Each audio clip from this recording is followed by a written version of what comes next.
Welcome back, guys. My name is Ivan Goldbit. In this video, we're going to do our first sale, and my first sale is a special sale. Now, I do want to talk about some things just for a little bit. To get the stock, it takes a very long time. As you guys can see right here, this is the sum I'm going to do. It's 95,000. But yeah, I just wanted to include that in the video just to let you guys know. And yeah, let's sell this Grandgor communications for 95,000, which isn't that much, but hey, it's better than nothing, I guess. So let's get started with our first sale right here. It's actually quite easy. You just have to deliver the van. What we got?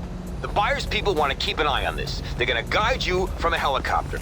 Go out, meet them, and signal you're there with a flare. Then follow the chopper and look out for their signal for where to make the drop. It's simpler than it sounds. Now, I was in a solo lobby. Once again, I always recommend you selling in a solo lobby. Unless you want to take a risk. I take a risk every now and then, but that's mainly from my bunker because I really know how to do all the missions because I've made over 105 million selling my bunker stock. So I know what I'm doing there. Right here, since I'm new, I got a solo lobby just in case it was complicated or I didn't know where to go or for whatever reason I would get lost. That's why I am in a solo lobby. I recommend you guys doing that, like I said. But yeah, it's pretty easy. You just have to drive there. This mission was kind of weird because I thought it was going to be short. I thought I was just going to drive there, deliver the stuff. But no, it turns out I go to the destination, to the checkpoint, the GPS location, and I get there. I have to shoot a flare, wait for a helicopter to actually guide me where to drop off the stuff. And it's, I don't know, it's different. It's more complicated just than the driving, but it's all right. It's not too hard, but it is only 95,000. So I don't know. I don't know if this is the best business. Like I said, I still have to work things out. I have to see if it's really worth selling this stuff or not, because to be honest, this is a passive income business. So all you have to do is get supplies for your other businesses, and of course assign your technicians to the business you are working on. Also gather supplies from the business you're working on. Do I make less in my bunker or do I make the same amount? My guess is we make the same amount. They just actually push the business harder because that's what Tony said. He said the technicians will just push our businesses. So I'm guessing the technicians are just going to push our businesses harder so they can get supplies for the nightclub. I'm just saying what the game told me and what they're doing. Didn't watch that video I posted on how you actually make money. I'll link the video. Now, there is another way to get stock. I believe it's called business battle. So you just fight over the stock in a public lobby. I believe you have to have a certain amount of players or CEOs in order for the game to actually activate that activity, because it is a public activity. And like I said, businesses are fighting over who wants that product more. So who has the most power, who's best skilled, and who has the most weaponized vehicles to take those supplies. Sometimes the stock is in a vehicle, so I don't know what happens if you destroy the vehicle, if you lose it, or the stock just falls down, or what happens. I haven't destroyed it. All the time that I ever got stock from a vehicle, I actually just delivered the vehicle because I didn't want to take the chance on blowing it up and, you know, the game saying you lost the stock. So I really don't know, but maybe I'll try that out so I can figure it out and tell you guys. But I'll let you watch the rest of the delivery. We're just driving there so you guys can see what I'm doing, and I'll see you at the end of the video.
Okay, so here's where we are. The time was a hot club brought in so much untaxed cash, we had to launder the takings, or just stuff it behind ceiling panels. Now it's the other way around. We run bad cash through the registers, pay the IRS, and use the club to launder your ill-gotten gains. It's not free, but it's a whole lot better than having the IRS up your ass. Believe me. I take a small cut out of every sale you make, and you sleep well at night. Thank me later.